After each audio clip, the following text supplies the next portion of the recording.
Parfait. N'oublie pas d'ouvrir ton micro quand tu vas parler. Alors, bienvenue tout le monde. J'espère que le barbecue ce soir était excellent. Après cette très belle présentation d'Alex David, vraiment très utile, on va poursuivre maintenant avec le meilleur ami du receveur, c'est-à-dire le corps arrière, sujet dont on n'a absolument pas ou très peu traité depuis le début. Et pourtant, on sait comment le corps arrière est une partie essentielle, très importante de l'équipe. On va souvent aussi loin que notre corps arrière nous le permet. Donc, pour traiter des fondamentaux du corps arrière, on accueille ce soir Julien Proulx. Donc, Julien, je te laisse te présenter, parler d'où tu viens, ton parcours, etc. On sait que tu es très bon ami avec Mathieu et que tu utilises ses clips. Mais quoi d'autre, on sait de toi? Présente-toi à tout le monde. Puis, merci beaucoup de participer à cette initiative-là. C'est à toi. Merci beaucoup, François, pour cette belle présentation. Tout d'abord, qui suis-je? Moi, je suis un joueur de football et de flag football depuis 2010. J'ai joué 5 ans au Collège Mont-Saint-Louis. Ensuite, maintenant, dans des ligues civiles, je joue au flag football. J'ai tellement eu une grosse passion pour ce sport, que ce soit le flag ou le football, que j'ai voulu redonner.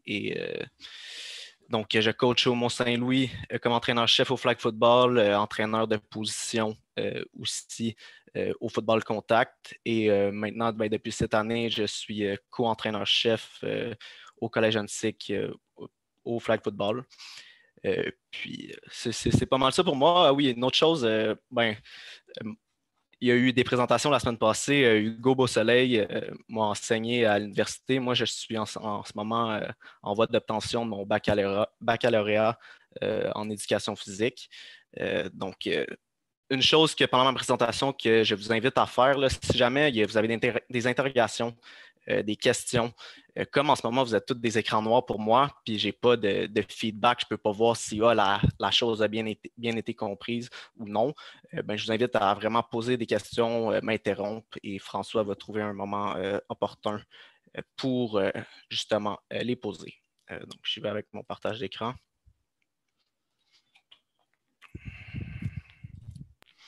Aujourd'hui, je suis venu vous parler des fondamentaux pour les corps arrière. Si jamais vous avez des questions, je laisse mes informations, je vais les remettre à la fin. Si on n'a pas le temps d'en parler, vous pouvez m'écrire, ça va me faire plaisir. Mon ordre du jour, on va commencer avec la phase technique du corps arrière. Ensuite, je vais vous illustrer le tout à l'aide d'extraits vidéo. On va passer à la phase tactique ensuite.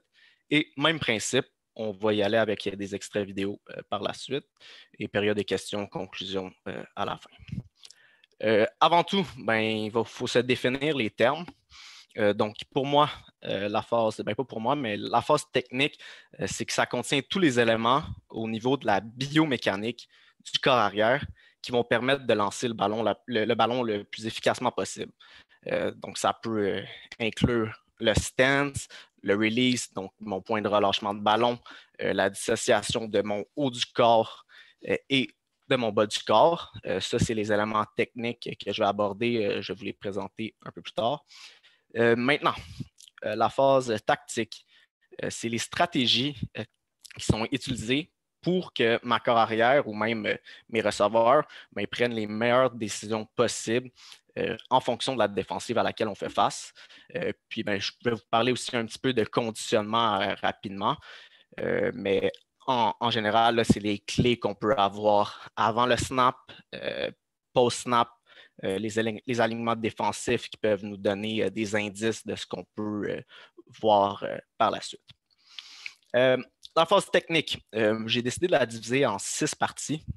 On va aborder la grip du ballon et le positionnement du ballon, le stance, la phase de préparation, la phase d'accélération, le release, donc comme je vous ai dit, le relâchement du ballon, le follow-through, et nous allons conclure avec un petit peu de footwork, mais je vais surtout vous parler de la façon dont j'aime bien faire rouler mes corps arrière. Comme François a dit au début de la présentation, je suis bon ami avec Mathieu, puis on coach ensemble depuis longtemps. Si vous avez écouté la présentation de Mathieu, il vous a expliqué qu'attaquer une défensive de façon verticale, vous pouvez vous aider en faisant roll votre corps arrière ou half roll. Donc, je vais rentrer un peu plus dans la technique de la chose. Maintenant, en ce qui concerne la grip et le positionnement du ballon, j'espère que vous pouvez bien voir mon image qui est comme ça juste ici. Ce qui est à la droite, c'est Aaron Rodgers, la façon dont il tient son ballon. OK. Parfait. La façon dont il tient son ballon est entre ses épaules et la dernière côte de la cage thoracique. C'est la position à laquelle on veut avoir. On ne veut pas l'avoir trop haut, ni on ne veut pas l'avoir trop bas.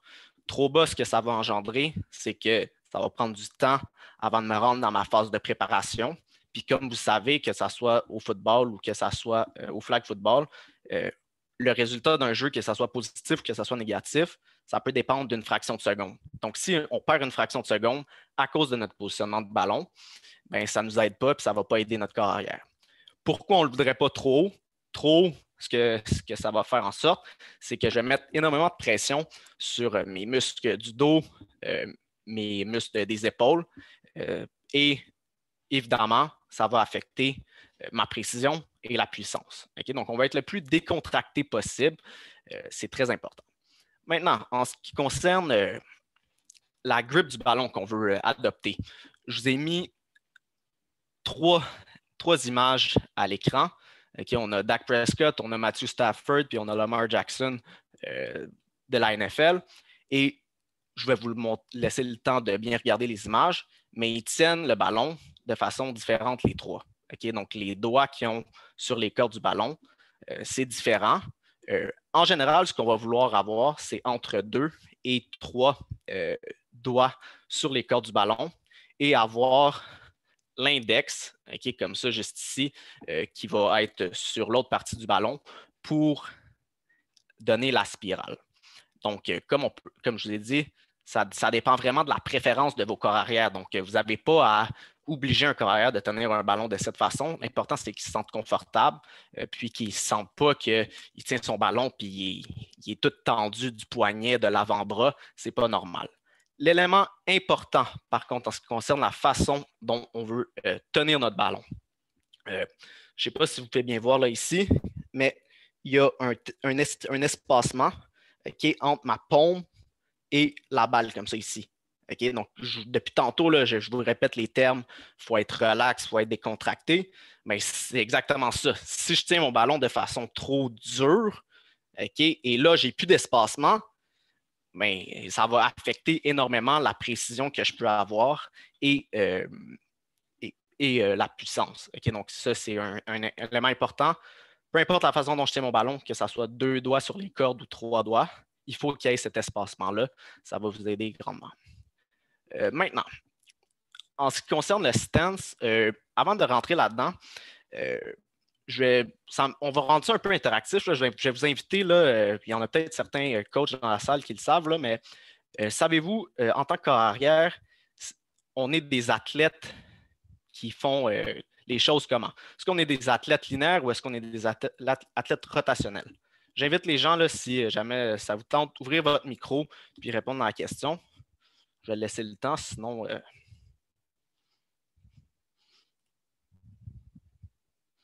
qu'il y en a? Tranquille pour l'instant.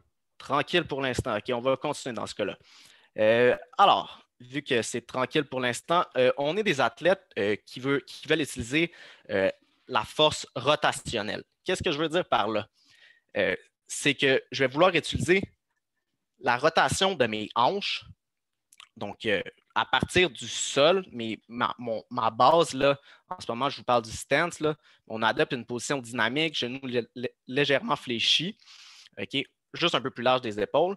Et toute ma rotation et ma force, je vais vouloir que ça parte de ma base, de mes jambes, mes hanches qui font une rotation et mon tronc, mon corps aussi, qui vont engager ça. Donc, on n'est pas des athlètes linéaires, c'est vraiment tout avec la rotation de notre corps qu'on va vouloir aller chercher notre vélocité. Et comment on va être capable de faire ça? Évidemment, c'est en adoptant une position dynamique, une base large, genoux légèrement fléchis. Une autre chose, comme je vous ai dit dans la slide précédente, on veut avoir un haut du corps décontracté et Aussi, ce qu'on veut adopter, comme vous pouvez voir sur l'image là ici, c'est un alignement vertical. Je ne veux pas être penché trop vers l'avant ou trop vers l'arrière. Ce que ça va faire, ça va créer un débalancement et on va avoir des problèmes de précision, de force. Okay? Donc, ça, en ce qui concerne le stance, c'est ce qu'on veut avoir. Si on peut parler aussi un peu du poids, comment le poids est réparti là, dans la position juste ici.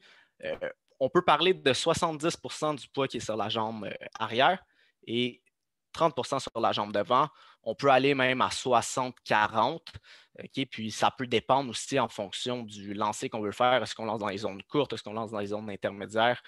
Zones profondes? Ça dépend aussi de tout ça. Maintenant, la phase de préparation.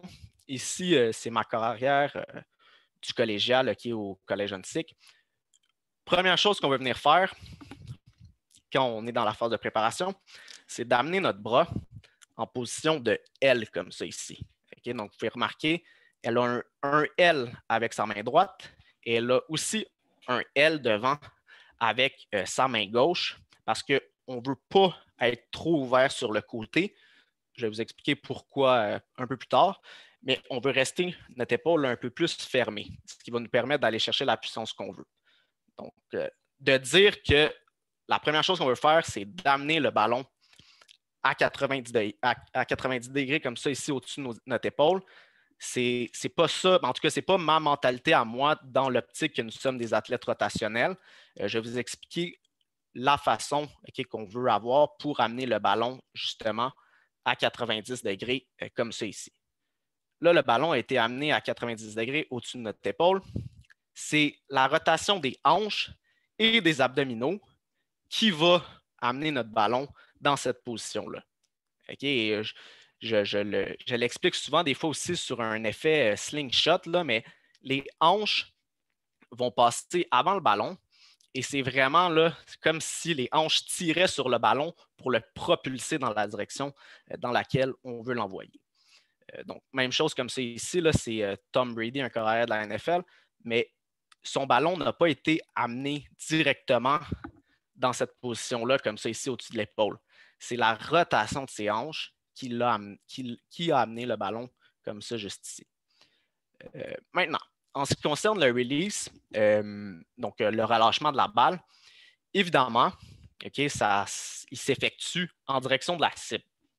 Okay? Si jamais moi, je veux lancer à ma droite, évidemment, mon release ne se fera pas à ma gauche. Okay? Ça va être en direction de ma cible. Et je vous ai parlé de spirale qu'on veut créer aussi. Le dernier doigt à entrer en contact avec le ballon, c'est l'index. C'est la raison pour laquelle aussi on ne veut pas le mettre sur les cordes, parce que sinon, ça va être très difficile de créer une belle spirale. Comme un lancer franc au basketball, lorsque j'en effectue un, vous pouvez remarquer là, la main du gars juste ici, son pouce finit vers le sol. Okay? Donc, c'est le même principe lorsqu'on lance un ballon de football. Pour créer la spirale, on va vouloir que notre pouce finisse vers le sol.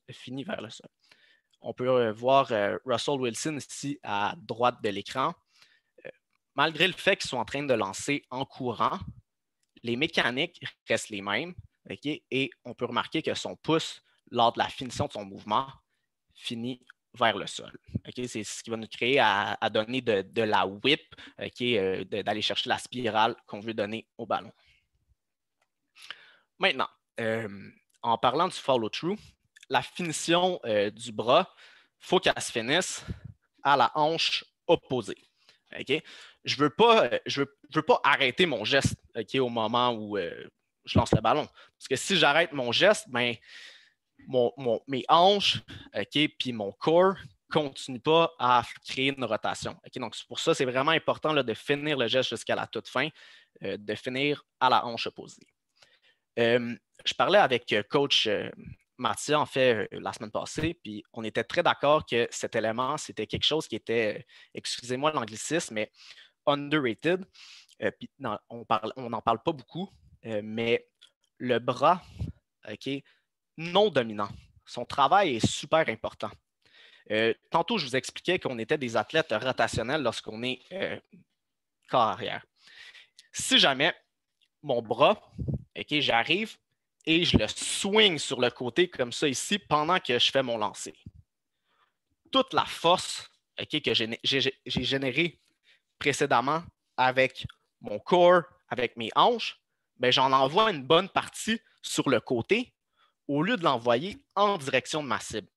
Okay? Donc, c'est pour cette raison que lorsqu'on effectue notre lancer, on veut garder notre bras qui est non dominant proche de notre corps pour ne pas annuler toute l'énergie qui est cinétique qui a été créée auparavant. Okay? Donc, ça, c'est quelque chose, des fois, qu'on n'aborde pas assez, mais c'est un élément super important dans la mécanique des corps arrière. Excellent. Okay. Ça, on va passer ça rapidement.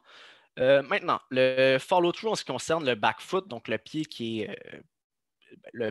est derrière. Là, pour les droitiers, c'est le pied droit. Les possibilités qui s'offrent à vous.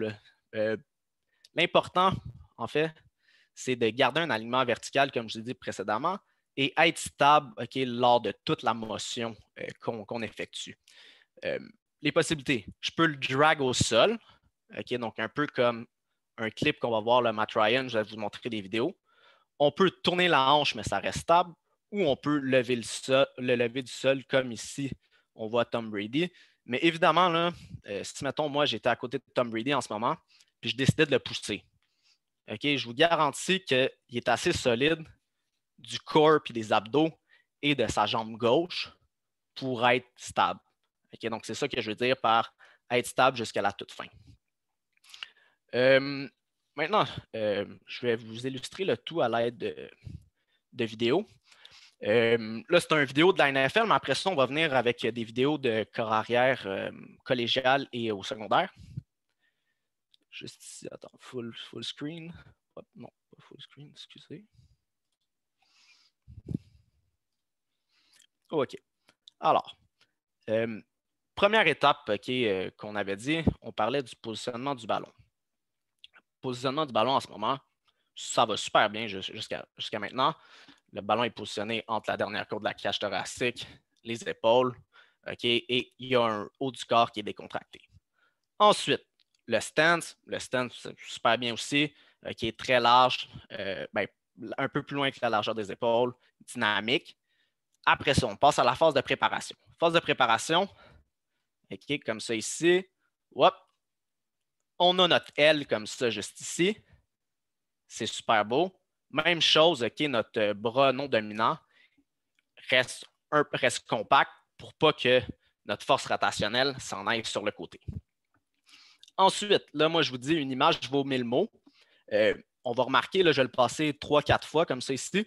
Je vais vous inviter à voir la transition. On passe de la phase de préparation à la phase d'accélération. Et c'est quoi qui commence notre action? C'est la hanche. Je vous invite à regarder. Il y a un très beau contraste entre le short et le legging de Matt Ryan qui est en blanc. Remarquez le positionnement de son genou. Le positionnement de son genou nous donne beaucoup d'indications. Il s'en vient dans cette position-là justement parce que qu'est-ce qui amène le ballon dans la position de 90 degrés? C'est la rotation qui commence à se créer avec les hanches. Et ensuite, même principe, on finit et remarquez à quel point il reste compact. Donc, je vais vous passer le clip. C'est très rapide là, comme clip, là. Mais je vais vous le passer une fois juste full speed. Comme ça. Et là, on peut être en mesure d'analyser toute la technique. Même chose comme ça ici. Et on retrouve toutes les étapes là, dont je vous ai parlé précédemment. Maintenant, je vous ai dit que j'allais vous montrer que là, c'est un carrière de la NFL, mais au collégial, au collège antique, comme je l'ai dit, c'était là que je coachais. Même principe. Là, on va regarder comme ça ici. Jusqu'à là. On a une base qui est large. On a un alignement vertical. Donc, un très bon alignement vertical. Le ballon est positionné à la bonne place. Ensuite, là, on ne le voit pas, mais le ballon est dans la position de L qu'on va aller rechercher. Et ensuite, c'est ce qui amène le ballon comme ça ici pour le relâcher. c'est la hanche qui commence à tourner. Okay, comme ça ici, de cette façon-là. Et même principe, là, je vais vous avancer encore un petit peu. On y va comme ça ici. Encore une fois, très bonne base, le ballon est bien positionné. Là, on le voit un peu mieux. Le bras est en position de L. Qu'est-ce qui va nous amener à 90 degrés comme ça ici? Là, on ne voit plus le ballon parce qu'il est passé dans cette position-là, comme ça, au-dessus de l'épaule. Je vous invite encore à regarder la hanche de ma corps arrière. Okay. Regardez la hanche, celle qui est la plus loin de l'écran, qui est au fond. La hanche comme ça ici, c'est ce qui nous amène à la position qu'on veut aller rechercher et on a une belle finition. Okay. Donc, on finit à la hanche opposée et notre bras non dominant reste compact. Donc là, on va sortir de ici. Et je vous ai dit aussi que je coachais au secondaire. Même principe. Okay, donc ça, on a fait ça des entraînements pendant le confinement qui est à distance. Regardez la belle position de L comme ça ici, qu'on veut aller chercher. Et ensuite, ce qui nous amène dans cette position-là, c'est la hanche qui commence à driver, c'est le core, ainsi de suite. Et remarquez à quel point elle finit de façon compacte avec son bras gauche et son follow-through se fait jusqu'à la toute fin à la hanche opposée.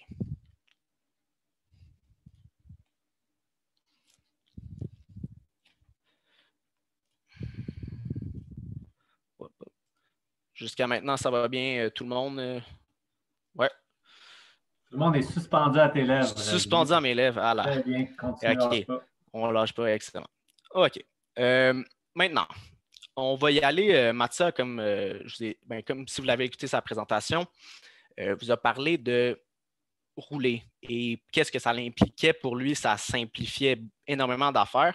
Là, moi, je vais vous parler un peu plus précisément de comment on l'effectue et comment moi je l'enseigne. Ce que je veux venir faire, okay, lorsque j'arrive, je vais me lever, là, okay. Une fois que je reçois le snap, je vais venir ouvrir ma hanche okay, dans la direction dans laquelle je m'en vais. Donc, si je m'en vais, là, en ce moment, je roule vers la droite, j'ouvre ma hanche vers la droite et je veux faire un roulement en bulle. Okay, je vais vous l'illustrer à l'aide de vidéos, ne vous inquiétez pas. Donc, on y va avec une vidéo comme ça ici. Parfait. Donc, il va y avoir une fin de remise là-dessus, mais ça ne nous importe pas. Okay? Ça nous importe très peu en ce moment. On ouvre, puis on veut rouler en bulle. Je vais vous laisser passer le clip 2-3 fois okay, à vitesse normale. Et ensuite, on va l'analyser. OK, excellent. On va le repasser une autre fois. En ce moment, on ne voit pas ton écran. Julien, on ne voit pas ta face. Hein. Ah, on ne voit pas mon écran. Oui, c'est ça, on voit juste toi. Excusez-moi. Ça va.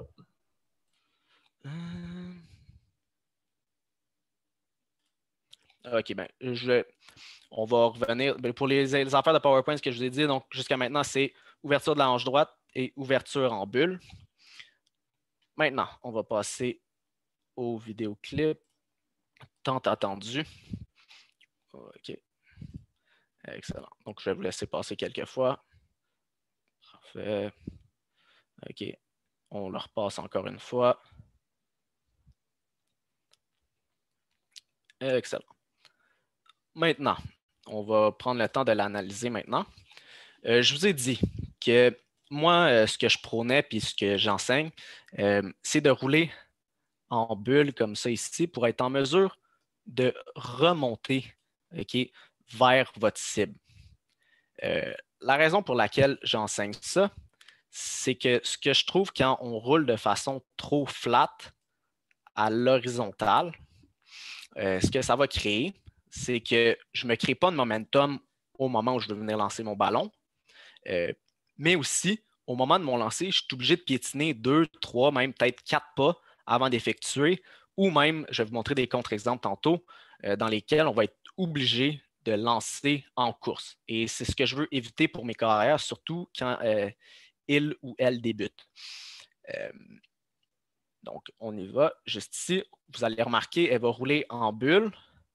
OK, au ralenti. OK, là, jusqu'à maintenant, il y a la fin de remise. Mais ensuite, remarquez à quel point, à partir de ce moment-là, elle va remonter vers sa cible. Donc, elle se crée du momentum, remonte vers sa cible et décoche son ballon. On complète une passe de 10-15 verges. Et c'est une balle qui est facile à compléter. Parce que si jamais je n'avais pas demandé à ma carrière de rouler là-dessus et j'avais dit, hey, prends le ballon, lance-le, dans les zones profondes comme ça ici, où je vous ai encerclé là.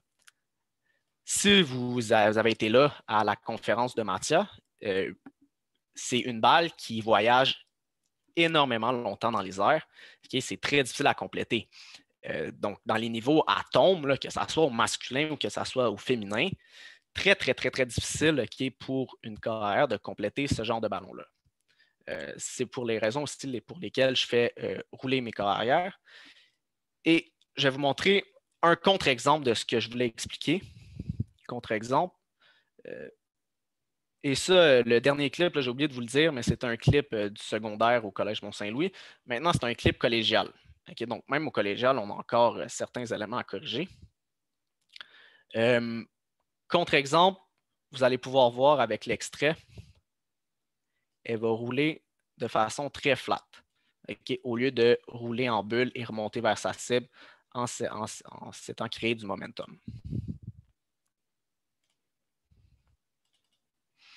Alors, on y va, on part l'extrait, elle roule, elle longe la ligne, là, elle longe la ligne, comme ça ici. Et remarquez, là, on va refaire aller le clip encore une fois. Elle longe, elle court très flat. Ce que ça fait en sorte aussi que la poursuiveuse, la rusher en termes plus familiers, elle a un meilleur angle de poursuite pour contrer la corps arrière. Et là, vu que la poursuiveuse est dans le chemin, mais ma corps arrière n'a même pas le temps d'installer ses pieds. Elle est obligée de lancer en courant, alors que si elle avait roulé en bulle et elle avait eu le temps de remonter vers sa cible, la passe est beaucoup plus facile à compléter. Et elle a moins la rusher dans le chemin. Et c'est ça. Donc, ça, c'est pour ça. Je repasse encore une fois. Parfait. Maintenant, en ce qui concerne rouler à gauche. Rouler à gauche, c'est plus difficile pour la plupart des corps arrière, mais les principes restent les mêmes. Donc là, si je m'en vais puis je vais venir rouler vers ma gauche, je vais vouloir venir vraiment ouvrir avec ma hanche gauche en direction de où je vais m'en aller. Et mon ballon, je peux l'amener de mon côté de mon pectoral gauche, si je suis droitier comme ça ici, et le reste de la motion de la phase de préparation, quand je vais réattaquer ma cible, c'est à ce moment-là que mon haut du corps, mon bas du corps va être en train de remonter vers ma cible, et à ce moment-là, je vais dissocier le tout, ramener mon ballon dans ma phase de préparation, et je vais juste avoir à faire deux pas en remontant vers ma cible, et être en mesure de lancer mon ballon. Alors, je vais... Excellent. Et là, vous allez aussi remarquer que c'est au niveau collégial, encore une fois, au collège antique. Vous allez remarquer que ma carrière va rouler pendant moins longtemps. On peut appeler ça un half roll. Elle va rouler pendant moins longtemps, mais les fondamentaux restent les mêmes quand même. Des fois, la lecture, là en ce moment, le concept de tracé, c'est un post comme ça ici, et on va avoir un wheel comme ça. Là. Donc ça, c'est les concepts de tracé qu'on va avoir. Quand on lance dans les zones profondes, on va prioriser un peu plus le half roll. Parce que comme Mathia vous disait là, dans la conférence, si vous l'avez écouté cette semaine, si jamais je roule pendant super longtemps, comme ça ici, ben, ma receveuse va être rendue très, très, très loin. Et à ce moment-là, ça va être une balle un peu plus difficile à lancer. Donc, je vais vous laisser passer l'extrait. Elle roule, et ensuite est capable de venir bien s'installer et lancer le ballon. Donc, la clé qu'elle regardait, c'est la corner que je fais un cercle autour d'elle en ce moment. Elle regardait cette corner-là, puis c'est elle qui allait nous dire là, la lecture, qui allait nous confirmer où la balle allait aller.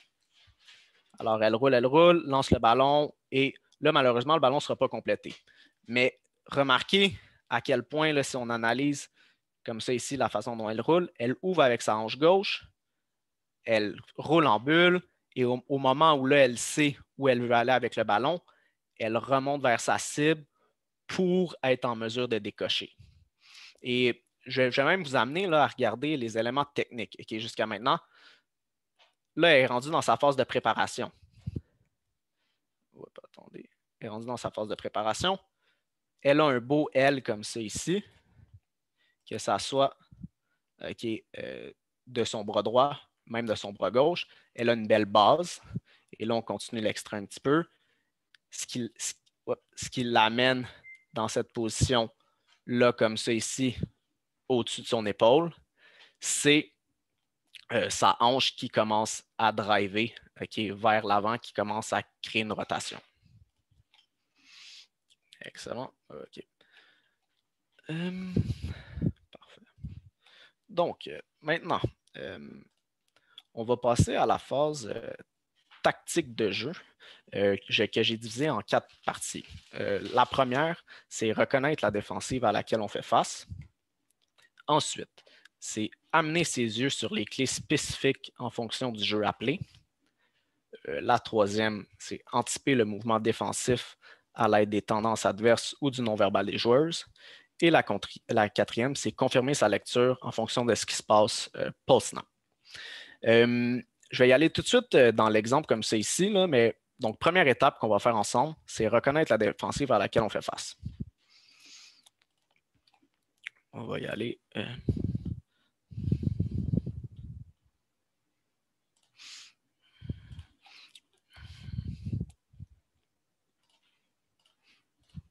OK. Alors, on est proche du snap maintenant comme ça ici. On va être en mesure de compter le nombre de filles qui jouent short en ce moment puis le nombre de filles qui jouent dans les zones profondes. Pour l'instant, je compte 1, 2, 3 comme ça ici, 4. On ne compte pas la poursuiveuse là, dans notre équation. Et dans les zones profondes, on en a un comme ça ici et on en a une deuxième juste là. Alors, pour l'instant, en fonction de ce qu'on voit, ce que la défensive nous dit, ça serait une 4-2. Donc, 4 filles short, 2 filles dans les zones profondes. Là, je vous vole un punch, mais cette fille-là va venir crasher et le jeu va finir en 5-1. Maintenant, on va être rendu à l'étape 2, qui est d'amener nos yeux, donc en fonction de la clé spécifique, excusez-moi, je vais répéter. Amener nos yeux en fonction du jeu appelé, puis s'assurer de regarder la clé qui va nous dire où est-ce que le jeu va aller. Le concept de tracé qu'on va avoir juste ici, c'est un hook de la receveuse numéro 1 et c'est un corner ou un 5,45 de la receveuse numéro 2. Alors, notre clé que nous allons regarder, c'est la corner qui est juste là que j'encercle. Juste ici. En ce moment, par alignement, là, inside shade est à 7 verges et quand même à une bonne profondeur déjà en partant. Je vais laisser passer le clip. On continue. Là, je le mets en slow motion. OK. À partir de ce moment-là, la décision là, de ma carrière devrait déjà être prise. Celle qui a le plus de gazon, parce que comment j'enseigne, moi, c'est il faut aller chercher un espace libre, il faut aller chercher du gazon lorsqu'on couvre un tracé. C'est ma receveuse numéro 1 ici qui court un hook. Et même si la balle là, est bien lancée, si je fais un parallèle avec la conférence de Alex David qu'on vient d'avoir, si la balle est lancée même sur la bonne épaule, elle est lancée vers l'extérieur, juste ici, là, c'est une chance là, d'aller chercher énormément de verges, d'aller chercher peut-être un 10, 12 verges supplémentaires après l'attraper. Donc, à partir de ce moment-là, c'est la décision que ma carrière devrait prendre. Toutefois, elle va décider autrement, puis elle va dire non, moi, je pousse la balle dans le fond là-bas. Je fais confiance à ma fille de venir attraper ce ballon-là. Et là, hey, on va être chanceux. On peut pas se plaindre, on score un touché sur le jeu. Mais je vais arrêter mon écran là-dessus. Là. Mais ce que je vous invite à faire dans ce genre de situation-là, c'est vous devez amener une réflexion à votre carrière dans ce genre de situation-là et vous assurer de dire hey, OK, Manu, c'est ça, tu as décidé de lancer ça. Mais est-ce que tu avais bien vu que la lecture qui était à faire, c'est de lancer à la fille qui était short, qui avait énormément plus de place, OK, c'est une balle beaucoup plus facile à compléter. C'était là où on devait aller. Mais si je reviens un peu aussi à une autre conférence qu'il y a eu la semaine passée, Hugo Beausoleil nous parlait d'aspects affectifs des fois. Puis il faut revenir, le flag football puis le football, là, la plupart du temps, c'est un lien de confiance que tu te bâtis avec tes receveurs, avec tes receveurs. Et dans cette situation-là, ben, ma carrière, OK, avec confiance, on est quand même rendu au 55e jeu du match. OK, donc, on commençait à connaître la corner qui était juste là. Elle avait confiance en sa receveuse qu'elle allait faire le jeu sur cette corner-là, à ce moment-là. Évidemment, ben, il faut faire une intervention là-dessus parce qu'on veut pas que ça, on voudrait pas qu'il y ait un moment où là, on connaît moins la défensive qu'on a devant nous et force la balle. J'ai même un contre-exemple pour vous. Okay, donc, mon contre-exemple de confiance, c'est contre Joliette en 2019. C'est un match collégial.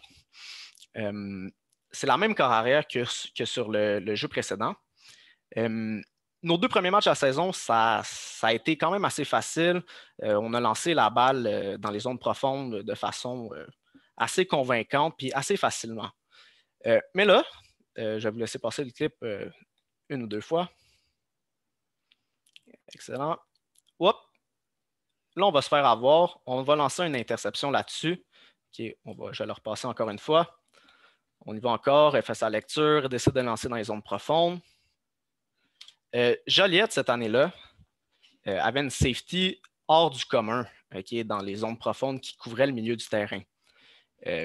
Puis, c'est une information qui, à ce moment-là, malgré le lien de confiance que ma carrière avait en sa joueuse, il y a plusieurs variables là, qui arrivent dans un match de flag football et elle n'avait pas pris en compte que à ce moment-là, là, ben, la safety de Joliette, qui était une safety All-Star, je pense qu'elle a été nominée dans l'équipe étoile cette année-là, ben, il ne fallait pas la tester. Donc, c'est pour ça que c'est important, après une mauvaise décision, il faut faire un remue-ménage avec votre corps arrière, poser des questions pour s'assurer qu'elle savait que ce n'était pas la décision à prendre cette fois-là. Des fois, on va s'en tirer avec des bons résultats, mais comme sur le dernier jeu, l'interception que je vous ai montré, on ne s'en est pas tiré avec de très bons résultats.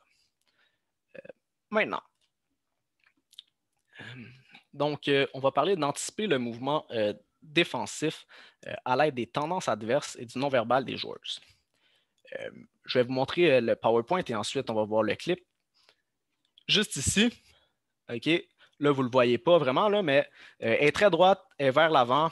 On peut anticiper qu'elle va crasher puis qu'elle va venir finir en 5-1. Okay, donc, qu'elle ne restera pas en 4-2. Mais après ça, là, on voit ça pre-snap. Il faut confirmer avec notre lecture post-snap. Oh, elle a bien crashé. Okay, donc là, on peut aller avec une lecture de jeu en fonction de notre concept appelé avec une 5-1 qui s'est créée. C'est important aussi de dire à vos carrières qu'il ne faut pas tout le temps rester, j'utilise un anglicisme, là, mais stické avec votre lecture puis snap. Parce que si vous restez stické, puis là, hey, je lis comme si c'est j'anticipais une 5-1, je lis comme si c'est une 5-1, mais finalement, ça resté une 4-2. Ben, mes clés puis ma lecture de jeu n'ira pas dans le même sens. Okay? Donc, c'est important qu'il faut confirmer ou confirmer qu'il y a eu du mouvement ou confirmer qu'il n'y en a pas eu finalement et continuer la lecture du jeu dans ce sens. Maintenant, donc là, je voulais vous l'illustrer. Non, c'est pas lui. Excusez-moi.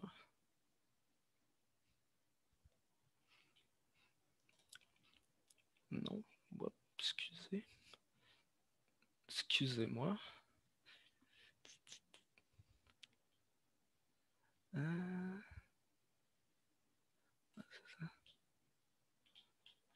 Excusez. Bon. Ça a bien l'air que je le trouve pas pour le moment. OK.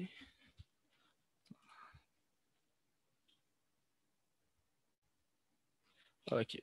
Donc, excusez-moi, je ne trouve pas le jeu pour le moment, mais je vais passer à la prochaine slide. OK. C'est finale en 2019 au collégial contre Joliette. Donc, à l'aide des tendances qu'on connaissait déjà, si on regarde l'image comme ça, juste ici, Joliette ne nous donne pas un gros indicatif sur ce qu'ils vont faire. Ils pourraient jouer de la couverture homme à homme, ils pourraient jouer de la 4-2, ils pourraient jouer de la 3-3, ils pourraient jouer de la 5-1. Ils ne nous en donnent pas beaucoup. Mais on savait, à l'aide de tendances, à l'aide d'analyse vidéo, que Joliette, il droppait souvent en 3-3. Donc, la corner dans le deep, la corner dans le deep, ici, une autre safety qui drop, et 3 filles dans les zones courtes. Et là, donc, à l'aide des tendances qu'on avait établies préalablement, on est capable d'anticiper ce mouvement-là. Et après ça, évidemment, même chose, confirmation du mouvement, parce que comme je vous ai dit dans l'autre slide, c'est super important à chaque fois qu'on pense avoir quelque chose devant nous, il faut le confirmer avec notre lecture post-snap. Donc, la confirmation du mouvement. Puis, je ne sais pas si le coach de Joliette est dans la salle, mais c'était un très bon plan de match quand même de Joliette, là, parce que cette année-là, on adorait lancer dans les zones profondes à profusion.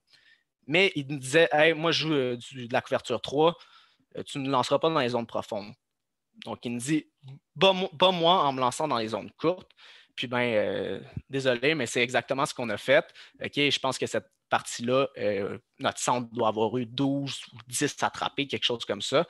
On a lancé dans les zones courtes à profusion pour driver le terrain, puis pour finalement scorer. Donc, en quoi je veux en venir avec ça, c'est vous devez parler à votre corps arrière pour lui faire comprendre qu'il faut prendre ce que la défensive vous donne. Il ne faut pas forcer les choses. Si la défensive ne nous donne pas ce qu'on veut en ce moment, bien, il faut exploiter les faiblesses d'une défensive, puis il ne faut pas forcer la balle dans une force d'une défensive, justement. Donc, c'est ce que j'avais à vous présenter pour ce soir. J'espère que ça a pu vous aider. Et merci beaucoup. Merci à François d'avoir été le modérateur. Et c'est ça. Excellent. Merci beaucoup. Merci, Julien. Et effectivement, oui, Jean-Louis de Joliette est dans la salle. Peut-être que vous pourrez vous parler après pour vous remémorer des beaux souvenirs. En attendant, si vous avez des questions, c'est le temps. Moi, j'en aurais peut-être une reliée. Puis, je veux juste ton opinion. Je ne sais pas s'il y a une bonne ou une mauvaise réponse. Je veux juste vraiment ton avis. Je vois que tes corps arrière reçoivent le ballon, les deux pieds parallèles à la ligne de mêlée, si tu veux. Et puis j'aimerais juste savoir ton opinion. Nous, étant donné qu'au flag, étant donné qu'on est obligé de recevoir le ballon à Saint-Verge, il n'y a pas vraiment de notion de three-step drop, 5, 7, etc. C'est quoi ton opinion entre recevoir le ballon les pieds parallèles ou peut-être déjà, si moi ton carrière est droitier, le pied gauche devant pour être déjà peut-être en position de lancer la balle dès la réception du ballon. Je veux juste avoir ton avis là-dessus. OK. Est-ce que c'est dans une situation, mettons, que il y a un snap en angle dans laquelle je m'en vais dans une direction ou c'est vraiment, j'ai mes pieds déjà positionnés puis je reçois mon ballon? Oui, c'est un snap statique, là. Statique? C'est ça. OK. C'est comme, tu sais, j'ai pas la vérité absolue, donc je vais y aller avec mon opinion. Mais moi, ce que j'aimerais pas d'avoir les pieds de côté, c'est qu'à ce moment-là, ta tête, il y a une partie de la défensive que tu ne verras pas. Donc, oui, tu vas déjà être prêt en position de lancer, mais si on est déjà un peu trop en diagonale, si tu veux, là, ou en position, ben, tu as un angle mort que tu crées, que tu ne vois pas, que même avec ta vision périphérique, ça devient difficile de lancer de là. Mais en ce qui a trait à le positionnement parallèle, d'avoir le pied gauche plus devant ou les pieds en lignée également ou le pied droit devant, ça, c'est vraiment préférence des corps arrière, puis il n'y a pas trop de problème là-dessus. Là. Je ne sais pas si j'ai répondu à ta question. Tu as répondu à ma question, c'est très bon. Moi, j'ai d'activités autour de moi, là, mais je vais poser la question de Sarah. Est-ce que tu aurais des exercices à faire pour un corps arrière débutant pour pratiquer la spirale du ballon? Ouais. Pour pratiquer la spirale du ballon, là, c'est vraiment d'isoler le mouvement au début. Okay? D'isoler, de comprendre que l'avant-bras, okay, c'est lui qui va venir créer la spirale comme ça ici. On va faire des exercices dans le sens que mon coude, je l'immobilise comme ça ici, okay? Et j'ai mon ballon dans ma main, puis je veux juste travailler ce geste-là comme ça ici. Ça pourrait être un exercice à adopter avec des personnes qui ont de la misère à mettre une spirale sur le ballon. Mais c'est vraiment là, d'isoler ton mouvement. Donc, peu importe l'exercice là, que tu vas donner à faire à tes athlètes, d'isoler ton mouvement pour être en mesure de travailler vraiment l'aspect spécifique de la spirale. C'est le truc que je pourrais te donner, Sarah. Donc, Sarah, si ça ne répond pas à ta question, tu pourras allumer ton micro si tu veux davantage de détails. En attendant, je vais poser la question de Sophie Roy. Préfères-tu donner des indications de lecture au corps arrière au moment de lui caler le jeu ou le coacher pour qu'il ou elle choisisse la bonne lecture par elle-même au moment du lancer? Puis là, j'imagine que ça doit dépendre un petit peu du niveau. On parle de collégial, secondaire, etc. J'aime vraiment ta question, Sophie. Pour vrai, c'est une très bonne question. Moi, dans l'optique que j'aime enseigner, c'est que moi, je comprends ce qui se passe sur le jeu et je voudrais amener ma corps arrière ou mon corps arrière à avoir la même chose que moi. Je te donne un exemple là, aux provinciaux en 2018 ou 2017. Ma carrière était en secondaire 2, je coachais une équipe Benjamin. Puis, on était pour la médaille de bronze. C'était la dernière drive du match, puis on était confortablement en avance. Puis, j'ai dit, hey, call tes jeux. OK, call tes jeux, mais j'ai dit call tes jeux en fonction de ce qu'on a vu précédemment dans le match.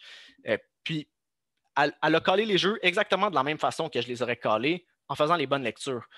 Donc, comment j'enseigne, moi, ça dépend de vraiment tous les niveaux, mais je veux vraiment amener ma corps arrière ou mon corps arrière à comprendre la défensive qu'il y a devant lui et à comprendre pourquoi on fait les choses. Parce que si tu fais juste y shooter puis dire tu fais les lectures pour elle-même, parce qu'il y en a des coachs là, qui font ça, qu'ils arrivent puis sur le jeu, puis là, il faut que tu l'accompagnes au début, c'est sûr, à faire sa lecture. Mais éventuellement, je voudrais qu'elle soit rendue autonome à la faire elle-même. Puis c'est sûr que ça va dépendre du bagage que la fille ou ton gars qui est corps arrière a. Il y en a qui vont avoir plus de facilité, il y en a qui vont en avoir moins.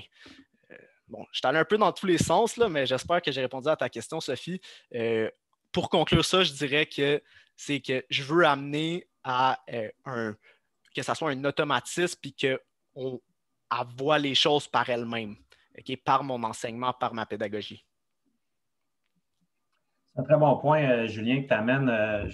Si je peux me permettre juste d'en rajouter un petit peu là-dessus, là, dans la semaine dernière, quand moi j'ai présenté, je pense que j'ai dit quelque chose comme à la fin de la saison, on veut que les joueurs soient en mesure de tout comprendre ce qui se passe pour que moi, je puisse prendre congé. Je n'ai pas besoin d'être là. Eux autres vont être capables de gérer elles-mêmes. Je parle au niveau collégial, évidemment, mais on veut amener ça tranquillement, pas vite au secondaire. On veut plutôt que leur dire systématiquement quoi faire, à un moment donné, on veut leur montrer pourquoi on le fait.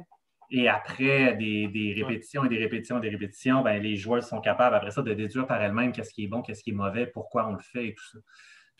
C'est vers ça probablement qu'on va. Puis aussi, ça fait partie du processus du corps arrière. Puis comme Julien dit, c'est peut-être un petit peu plus long parce que le corps arrière doit prendre de multiples décisions que, par exemple, un receveur n'a pas à prendre. Donc, la prise de décision est pas mal plus ardue pour le poste de corps arrière. Mais on veut aller vers ça aussi éventuellement.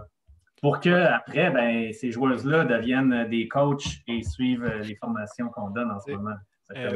Puis si je peux me permettre de renchérir aussi, parce que c'est un très bon point là, que tu as donné. Si je reviens à ce que Hugo Beausoleil disait la semaine passée, ben, pour amener à ça, il faut que tu poses des questions après une répétition. Il faut qu'après, puis là, tu amènes la réflexion, tu poses un petit grain de sel à chaque fois, ou tu poses une petite semence pour faire réfléchir, puis là, tu amènes tes points, puis tu fais comme... Puis des fois, elle n'aura peut-être pas vu la chose que tu veux, mais éventuellement, là, on va arriver à l'objectif ultime qu'ils comprennent toute la game. Puis j'aime bien l'allusion que tu as faite aussi, Frank, de dire que je pourrais prendre congé puis que ça irait super bien. Même une autre chose, il y a beaucoup de filles ou de gars qui jouent dans des ligues civiles. Ben, si on a bien coaché tout ce bassin de joueurs-là, dans les ligues civiles, après ça, là, ils devraient quasiment tous être des coachs sur le terrain puis savoir comment s'organiser, savoir comment faire, sans avoir nécessairement besoin de la présence d'un coach dans l'enseignement puis l'approche qu'on a fait. Excellent. Merci beaucoup, Julien, pour ta réponse. Je pense que, Sophie, si tu as des choses à ajouter, si ce n'est pas clair, tu peux ouvrir ton micro, il n'y a pas de problème. Je te laisse 3 secondes. C'est excellent, merci. Excellent, parfait. Donc, nous, ça se termine pour ce soir. Je vous rappelle, on a une semaine supplémentaire, donc mardi prochain, le 6 avril, donc à 20h aux heures habituelles, donc à 20h01, on commence. Là, je vous laisse une minute de grâce. Donc, on parle de coaching, mais un petit peu plus orienté vers coacher des filles, des joueuses, des jeunes femmes. Et ça, c'est à la première heure. Et ensuite, on va avoir Alexandre Desjardins là, qui va nous parler de plan de match.